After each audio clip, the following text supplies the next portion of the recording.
Make sure to eat something when you wake up, okay?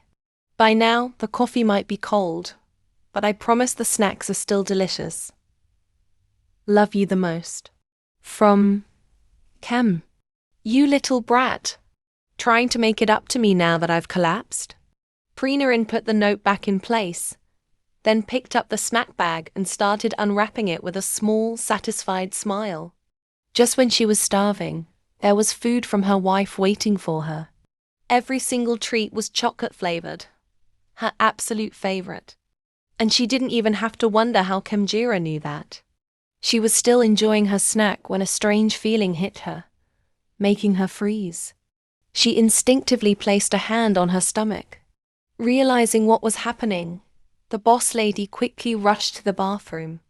She didn't even need to guess she knew this feeling all too well. Every woman was familiar with it, except for her. For her, every time it happened, she never knew exactly when it would strike. And tonight was going to be a nightmare for Kemjira. 2 hours later, the workday finally came to an end. That afternoon, as if from taking a nap, Preenarin had only gone through a few documents. It was then that she suddenly remembered she hadn't driven herself to work today, afraid she might get into an accident. Now, she needed to book a ride home. She quickly grabbed her phone and opened the app. "Come in," she called out when she heard a knock on the door, not bothering to look up. But when she saw that the person entering was Kemjira, her hand paused before she could confirm the ride request. Feeling better now, the smooth-talking troublemaker walked in and gently touched the back of her hand to Pranarin's forehead, then let it trail down to her cheek and neck. The unexpected concern left Preenarin momentarily flustered, making her response come out more awkward than she intended. "Yeah, I feel better now." "Then let's go home together. Dad said you didn't bring your car today, so it's better if I drive you." The younger woman walked past the elegant figure, picking up her own coat and packing her wife's belongings into a bag. She was worried, so she had called her father-in-law earlier to ask how Preenarin had been that morning. That was when she found out that Preenarin had seemed exhausted and had been eating less. With that in mind, Kemjira had already decided today she would take extra good care of her beautiful wife.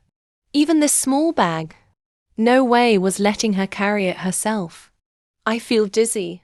Maybe it's because someone around here worked way too hard on their homework last night," Preenarin said, pointedly looking in Kemjira's direction. "Doesn't listen to a word I say, and is so shameless too." Hearing that, Kemjira turned to her with a sheepish grin, flashing her teeth. How was she supposed to know that her homework would end up making the teacher sick? She herself felt perfectly fine. Before they could go anywhere, Preenarin's phone buzzed with a message. "Something wrong?" Kemjira asked. "Can you drop me off somewhere first?" "Of course." Kemjira agreed instantly, happily carrying Preenarin's things and leading the way.